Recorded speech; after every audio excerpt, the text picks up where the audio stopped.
and welcome. My name is Andy Popovic and welcome to Biomechanoid Blues, my video blog and accompanying written blog.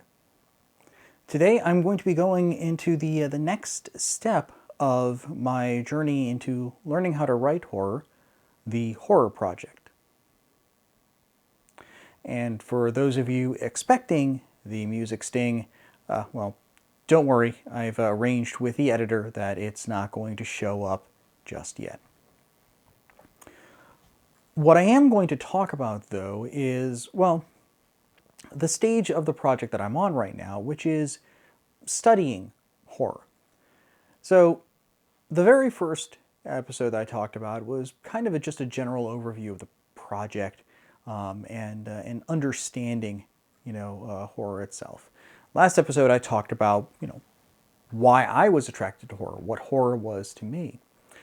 And this time around, I decided to, well, start actually digging into the hows and why-fors of horror and, getting to know some of the practical aspects and theoretical aspects of writing horror stories that are effective. So I went through a couple of different avenues, and more details of it is going to be in the blog link down below. So please do take a look at the comments. But there were a couple of big things that I came away from in my search. First, I'm going to talk about what I found, and then I'm going to talk about what I learned. And I'm then going to discuss how that's going to impact the horror project.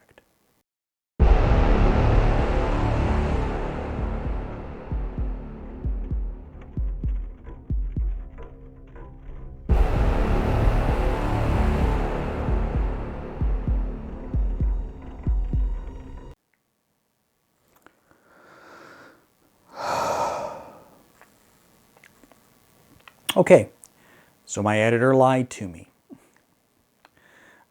All right, let's talk about first what I found. When I started down this path, I was looking at, well, YouTube and video sources there. I thought, hey, with everything that's going on, there've got to be like, lectures out there and mini documentaries and things like that. What I tended to find actually was more, well, what I'm doing right now, personal discussions about, horror reviews and the like. So then I went online to see, okay, well, there've got to be, write-ups over there, online zines, places I can sort of dig into. And for the most part, I found kind of what was the first tenet of my journey in studying horror. There isn't a lot out there about writing horror unless you're talking about movies. And like it or not, horror writing and horror film are now tied at the hip in a way that I think really was to horror's detriment in the long term. Even in my last video, you saw when I was using an example of things that don't scare me or things I don't like about horror, I was using a movie trope there. And, well, this is a video blog. It's easier for me to kind of convey that with using some images that folks will recognize. The problem is that the horror literature has gotten tied into the films and in such a way that it's hard to separate them. When people think of horror novels these days, and honestly, this may be changing now that, some, much more critically acclaimed horror films are starting to get prominence. But they really are thinking about the 80s slasher films and their counterparts, those really, really nasty 80s horror films that, honestly, I was parodying in my opening shots there. Yes, that picture of a crab sacrificing a woman in a diaphanous gown is from a real book. Go look for it. I think that's also led to kind of a problem here. It is much easier for folks who are writing about horror to do so about a film or something visual or something quick that they can get out there and into an online magazine. writing about the process of writing horror, about the nitty-gritty behind it, and the more in-depth items, that is something that doesn't always sell. And it honestly makes it harder to find when you are looking for that.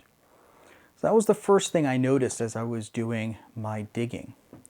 And the second thing that I found is that when I did come across sources talking about horror, at least in the written sense, they tended to be either on the personal side or the extremely practical side. So harder to find non-academic, theories about that. And what academic stuff you did find was usually about things that were written prior to the horror boom that started in the 70s and kind of, burned itself out in the 80s. So it was difficult to get that material together. That's not to say there isn't good stuff out there, but if you're looking for in-depth discussions about someone's process, why someone wrote a story the way they did, even breakdowns, you actually want to go to the podcast areas. You want to talk to folks like the guys who make the This Is Horror podcast, because that's really kind of where their bread and butter is there. Brian Keene was doing a great podcast before then. And that's where a lot of this lives now. Finding essentially the more practical advice mixed in with the more personal and getting that in written form, you have a few sources for this. I've detailed a lot of them in, again, the blog entry, but let me just talk about a few touchstones. First off, Stephen King.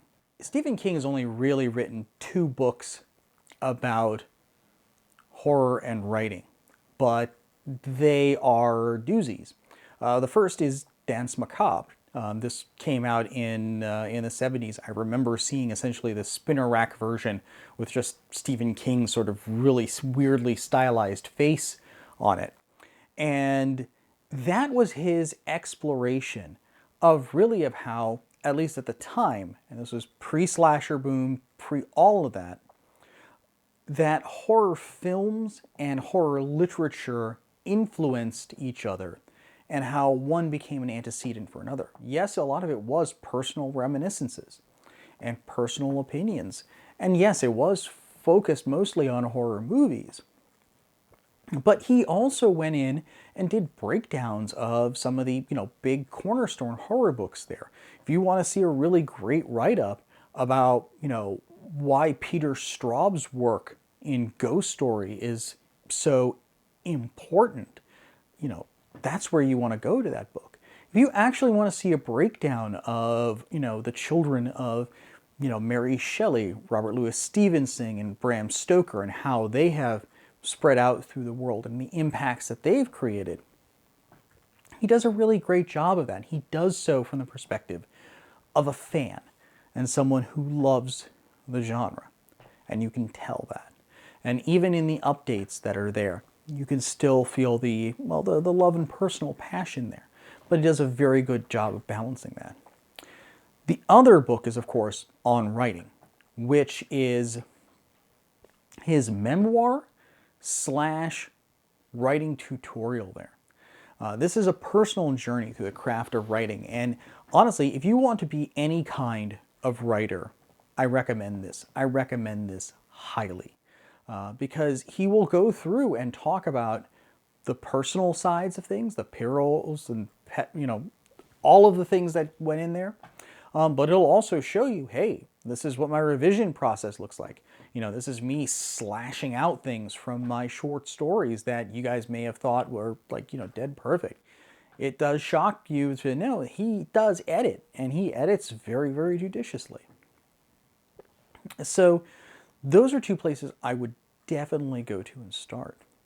Along those lines, Tim Wagner and Gary Brombach both have books on writing horror that also have a personal tinge to them.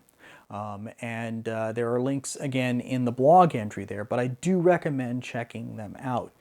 because they are as much memoirs of the craft. In some ways, they are also, hey, this is the path I took. This is what I found useful. But by far, the two kings of pulling all of this together is first the Horror Writers Association in their book on writing horror, and second, Crystal Lake Publishing. If you haven't looked these guys up, do. Because in addition to having some really interesting, horror novels through their small press, they have also pulled together collections of interviews and, help documents. I mean, just everything about writing horror. There is, their Dreams and Nightmares series that talks much more sort of in general about, the process of writing horror, what, draws us to it there. And then also there is their Horror 101 series and their Writers on Writers series. These are really invaluable resources that kind of take what the Horror Writers Association did with their, writing horror book and expand it and keep it up to date. So you will find discussions from very recent authors as well as, Ramsey Campbell going into and literally breaking down, this is how I constructed this short story. This is how this paragraph was originally written out. I've seen this done for science fiction short stories. The guys at Writing Excuses did this. But, this is the first time I've ever seen anyone do this in a horror setting as well. So there are good resources out there. Honestly, I wish there were more.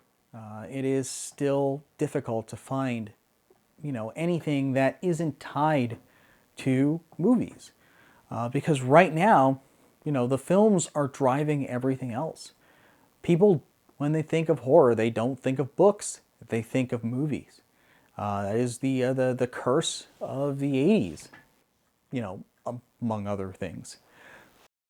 Lastly, the thing that I did note is that there does need to be more out there. I wish there were more channels to provide this, and I wish there were cohesive ways of doing this. There probably are great symposia out there. Unfortunately, in the COVID times, it's difficult to get on board those. There are probably a lot of different ways that people are interacting and personally teaching each other, and you'll get these stories there, but I think there needs to be more. There definitely needs to be more. What then, from all of this, did I learn and pick up? In some ways, it's similar to everything I've ever learned about writing, whether it's me reading up on writing mysteries or writing science fiction or just writing in general. The first thing is that everyone's going to have a different path to getting a story done, but you have to find what works well for you. For every person that says you shouldn't read anything, you shouldn't do anything like that, just write and go, there are other folks that says, no, you do need to start reading stuff. Go in there and actually break down that short story and see what makes it scary for you. Find things and techniques that work for you. All right. If when you're reading one of these stories, somebody says, as they did in one of the essays I read, you need to actually tailor your protagonists to your main villain. Because if your villain is, an old man who is, trying to hold on to his empire through terrifying sorcerous means, your protagonists need to be a reflection of that and something that stumbles in the ambition. They're young folks that are trying to break down his empire and the cruelty that it's brought in place in its self-sustaining nature. That may work for me, for example, not so for others. So pick what works and what resonates, but do try a few things that sound interesting. Take notes. I have notebooks filled with my scribblings about, hey, I can try this, and hey, I can try that. That's helped with the next with a part of the project after the next one, which is brainstorming essentially to write a short story. And always keep enhancing and building upon those things. The worst thing you can do, and again, I'm guilty of it as much as anybody, is take all of these books and ideas and thoughts on writing and not use them to write an experiment. The best thing about this exploration was the fact that it got me inspired and excited. I got the same buzz off of this that I have after, let's say, meeting with folks and talking about writing for a while, or discussing, how a story was broken down. Chatting at a bar in a con about, why did this work for you? Why didn't it? That sense of community education, and the fact that you aren't doing this alone, there are other people out there doing it, imparts a kind of nitrous oxide boost to the creative process. I know we've all got to, we got to sit down, we got to write, or edit, or do whatever. I mean, that's part of why we're here. But it doesn't hurt when, in addition to the meat and vegetables work there, you also sneak in a little bit of candy to give you some rush at the end. That's part of the, process as well. It helps you stave off just being exhausted and bored with the food. The last thing that I kind of want to say about this is that I want to encourage you, if you are watching this and writing horror or writing anything at all, talk with other people about the things that you found useful and the sources that you've discovered. Get that out in the world. Because despite everything that's happening with the world, specifically with genre fiction, there are a lot of people who are very successful who want to pay it forward, who remember the people who encouraged and taught them and want to pass that on and be that person for someone else. One of the essays that I was reading, and I believe it's in the It's Alive, second volume of the Dreamer series from Crystal Lake. Don't quote me on that, my memory is still a little fuzzy. Was talking about how this writer basically got to sit in on a conversation with Ray Bradbury and Richard Matheson and talk with them about writing. And they were like, well, tell me a story. Tell me a story about that pigeon. And everything that he learned from them about just telling a story about that one specific pigeon on a windowsill. Those are the kinds of things that he, felt inspired him and wanted to pass on. And that hopefully, his story will then inspire somebody else who will then go and write it down and say, so this is what got me rolling.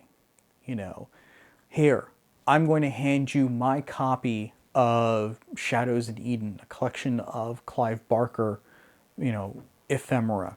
Read it. It's going to be a lightning bolt to you.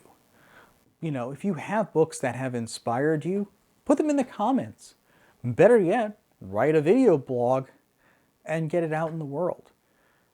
Because, this is a rough, lonely business. Anyone who writes genre fiction will tell you that.